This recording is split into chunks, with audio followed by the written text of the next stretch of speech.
So how can critical thinking and assessment play together in university classrooms, and how can it be used in a university setting? I think we have to distinguish assessment of learning versus assessment for. So in the assessment of learning, that's gathering the evidence that I'm going to use to determine how successful my students have been. And traditionally we've done that, certainly in humanities courses, an essay, a midterm exam, a final exam, that kind of material.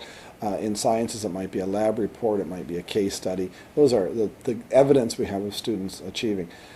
First of all, I would suggest that in many programs they've always had critical thinking component. I mean, many of the essays I certainly wrote required critical thinking. What we haven't done as well is provide the intellectual tools that will support. So if I were to respond, how do we do it in terms of supporting that learning, I would say it's through the intellectual tools that build the ability to respond.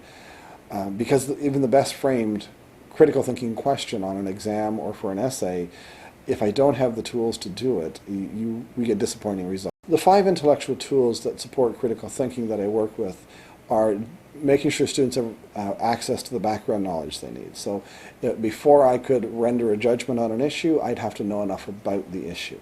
The second is criteria for judgment, that I understand and I can identify and I understand criteria that I'm going to use to weigh that evidence, that background, in light of the criteria.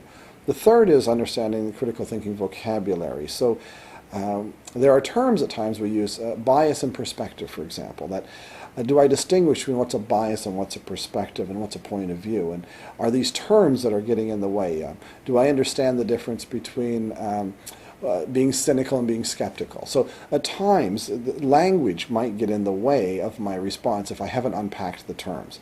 The fourth are thinking strategies, and by that I don't mean teaching strategies, I mean that the students own ways that they can organize. So I've gathered mounds of information.